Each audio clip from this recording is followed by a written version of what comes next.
Justin from Army Navy on WXCU. How you doing today, Justin? Hey, how are you? Great. I'm great. All right, so you guys, you had a album come out, or you've had a couple albums come out, but your first album, you had a track from that and another track that was featured in the movie Nick and Nora's Infinite Playlist. And obviously, you had two tracks on a movie with a great soundtrack, and it was a great movie. After that movie, did you find that you guys had a lot more success after that, or a lot more fans? Absolutely. And I mean, even to this day, well, I would say like 50% of the people I talk to have found out about us through that movie or that soundtrack, so it's great for us.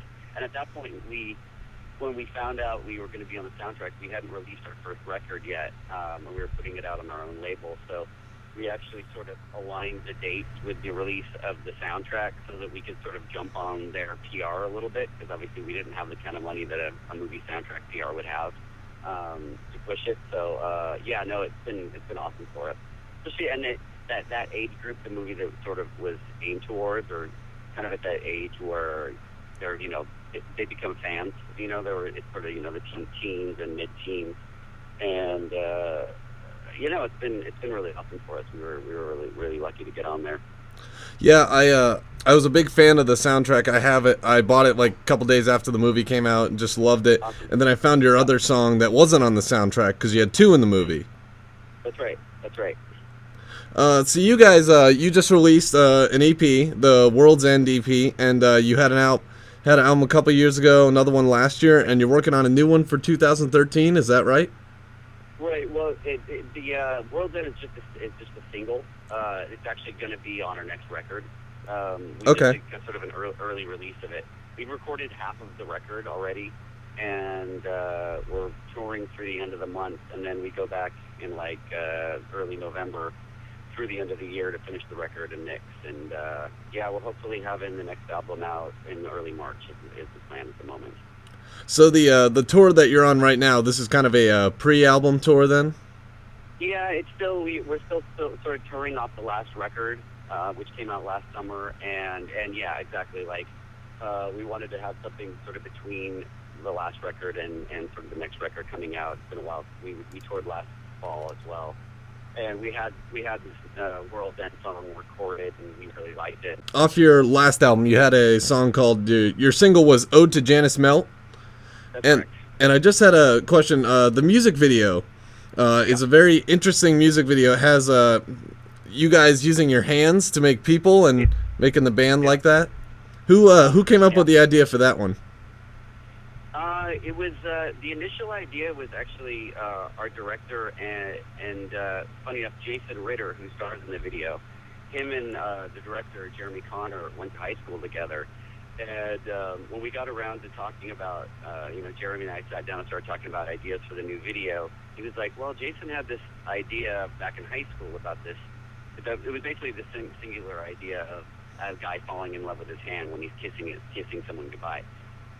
So he's like, let me ask Jason if he wants to be in the video, and then we can sort of suss it out. And Jason was totally down. So we just sat down and sort of wrote as much funny, weird stuff as possible, with that concept. And then, and Jason's like such an amazing actor that he pulled it off, and you kind of, I think with the right acting, you actually kind of feel something for him in his hand, which is really funny. Yeah. It turned out really great. Yeah, we were really proud of that video. You guys always seem to have pretty funny videos, even the World's End video with the old style talk show and everything. Yeah, and our buddy Martin Starr, which we were pretty psyched to get to be in that video. From Party Down and Freaks and Geeks. It's kind of we have sort of small budget, but we try to do as much interesting stuff with it as possible. So, it's kind of we don't see the point of making just a typical performance video. We want to have some sort of engagement to it. Yeah, and you guys are coming into Ohio, but not into Columbus, but you're coming into Barnesville, Ohio, at this place called the Collection Room at Olney Friends School. I don't know if you know anything about that. I don't really. I guess it's a local series that a promoter there is putting on, and I guess they get a good draw. So we had a day off, and it looked like a good place to play, so we're doing it. And where are you guys at right now? Somewhere in Pennsylvania on our way to play the Rock Shop in Brooklyn. Okay. So And you're deep in Amish country right now. Oh, are we? Yes, I believe we are. I'm sitting at some sort of truck stop. Then we're on to Boston to play the Middle East, and then Washington, D.C., Red Palace, and then sort of gradually make our way back across the country down to through Seattle and down the West Coast back home at the end of the month. All right, this is Justin from Army Navy on WXCU, and once again, their show is October 16th at the Collection Room at Olney Friends School in Barnesville, Ohio, and thanks for taking time out of your day to talk to us, Justin. Really appreciate it. Up next, we have the newest single from Army Navy. This one's called World's End on WXCU.